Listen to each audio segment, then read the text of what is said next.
छठवां अध्याय।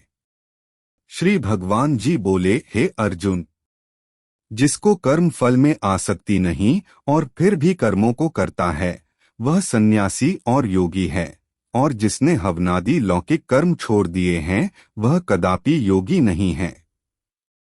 जिसको सन्यास कहते हैं, उसी को कर्म योग जानो, क्योंकि संकल्पों के त्याग किए बिना कोई भी योगी नहीं हो सकता।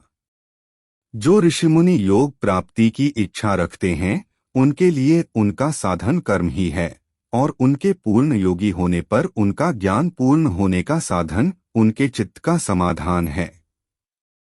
आप ही अपना उद्धार करे और आत्मा को अवनत होने से रोके, क्योंकि मनुष्य आप ही अपना मित्र और शत्रु है। जिसने विवेक से अपना मन स्वाधीन कर लिया है, वह स्वयं ही अपना हितकारी है, और जिसने विवेक का परित्याग कर दिया है, वह स्वयं ही अपना शत्रु है। मन को जीतने वाले शांत स्वभाव मनुष्य को शीतोष्ण, सुख दुख, मान और अपमान इनके होने पर भी बुद्धि अत्यंत स्थिर रहती है। जिसने ज्ञान विज्ञान से अपने अंतःकरण को तृप्त कर लिया है, जो निर्विकार हो गया है, वही सच्चा योगी है। सुहृदय, मित्र, शत्रु, उदासीन, द्वेषी, मध्यस्थ, द्वेष करने योग्य बंधुवर्ग, साधु और पापी, इन सब में जो समान दृष्टि रखता है, वही श्रेष्ठ है। योगी पुरुष को मन और आत्मा को अपने वश में करके वासनाओं तथा समस्त प्रपंचों को त्याग कर किसी एकांत स्थान में बैठकर निरंतर चित्त को समाधि में लगाना चाहिए। आत्मशुद्धि के लिए योग करना अति उत्तम है। शरीर, मस्तक और गर्दन को सम करके अचल होकर स्थिर होवे और अपनी नासिका के अग्रभाग को देखता हुआ सब दिशाओं से अपनी दृष्टि हटाए रहे। भय रहित होकर शांत चित्त से ब्रह्मचर्य व्रत का पालन करे। मन को रोककर मुझ में ही लीन होकर मन को योग में लगावे। इस प्रकार मन को वश में रखने वाले योगी के निरंतर योगाभ्यास करते रहने से मुझ में रहने वाले को निर्वाण पद की प्राप्ति होती है। जो अधिक भोजन करता है या अनेक दिन उपवास करता है, जो बहुत देर सोता या जागता रहता है, उसको योग प्राप्त नहीं होता। जो उपयुक्त आहार और विहार करता है तथा कर्मों का योग्य रीति से पालन करता है तथा जो यथा समय सोता और जागता है, योग ऐसे पुरुष का दुख मिटा देता है। तब संयम को प्राप्त हुआ चित्त अपनी आत्मा में हो जाता है और मन कामनाओं से निवृत्त हो जाता है। तभी योगी मोक्ष पद पा जाता है। जिस प्रकार वायु रहित स्थान में रखा हुआ दीपक चलायमान नहीं होता है, उसी प्रकार योगी अपने चित्त को निश्चल रखकर उसका संयम करता है और अंतःकरण की समाधि लगाता है।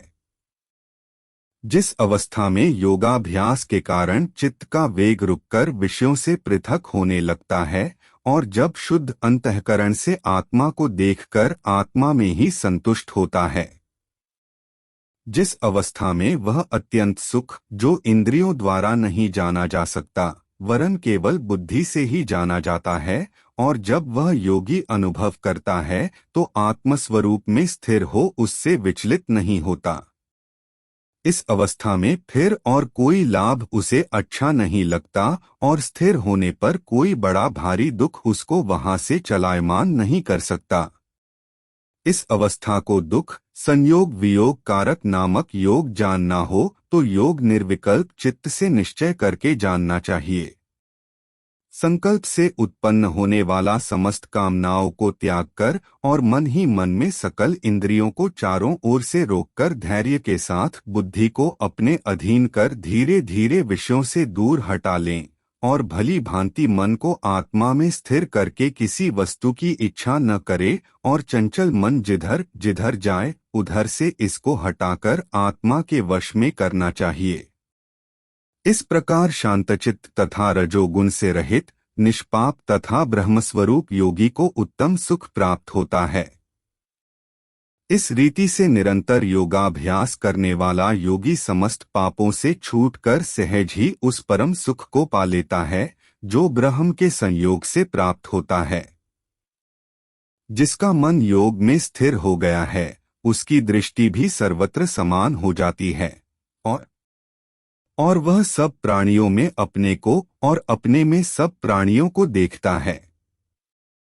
जो सब प्राणियों में मुझको और मुझ में सब प्राणियों को देखता है, मैं उससे और वह मुझसे अलग नहीं रहता। जो अभेद भाव से रहता है, सब प्राणियों में स्थिर हो मेरा मनन करता है, वह योगी चाहे जिस अवस्था में रहे मुझ में मिल जाता है। जो समस्त प्राणियों के दुख सुख को अपने ही दुख सुख के समान समझता है और सबको समान देखता है, वही श्रेष्ठ योगी है। अर्जुन बोले, हे मधुसूदन, आपने जो योग बताया कि सबको अपने ही समान देखे, सो मन के चंचल होने के कारण मैं उसको अपने में दृढ़ स्थिर नहीं देखता हूँ। यह चंचल मन बड़ा ही हठी पराक्रमी और दृढ़ है। इसको अपने अधीन रखना तो मुझे वायु को बांध रखने के ही समान प्रतीत होता है। कृष्ण ने कहा, हे महाबाहो, इसमें संदेह नहीं कि मन अति चंचल है और इसे वश में करना बड़ा ही कठिन है, तो भी अभ्यास और वैराग्य से इसे वश में किया जा सकता है। जिसका मन वश में नहीं, उसको योग अति दुर्लभ है। अर्जुन ने कहा, हे श्री कृष्ण, जिसमें श्रद्धा तो है पर योग प्राप्त करने में सफल नहीं हुआ है, और जिसका चित्त योग से विचलित हो गया है, वह योग सिद्धि न पाने से किस गति को प्राप्त होता है। श्री कृष्ण बोले, उसका यहाँ नाश नहीं होगा और परलोक में भी नहीं होगा, क्योंकि उत्तम कर्म करने वाले किसी मनुष्य की दुर्गति नहीं होती। योग में असफल मनुष्य बहुत दिनों तक पुण्यवानों को प्राप्त होने वाले लोकों में वास करता है और फिर वहां से किसी पवित्र और धनवान मनुष्य के घर में आकर जन्म लेता है। यह योगियों के वंश में जन्म लेकर पूर्व जन्म के बुद्धि संस्कार अर्थात आत्मज्ञान को पाता है और उससे अधिक सिद्धि के लिए यत्न करता है।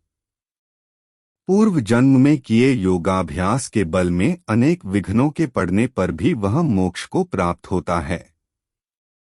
योग की केवल इच्छा ही हो तो पुरुष शब्द ब्रह्म के परेजा पहुंचता है।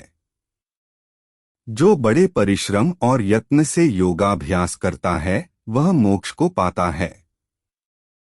बड़े तपस्वियों से योगी श्रेष्ठ है, जो शुद्ध होकर अनेक जन्मों में परिश्रम करके सफल होता है, और ज्ञानियों से भी योगी श्रेष्ठ हैं।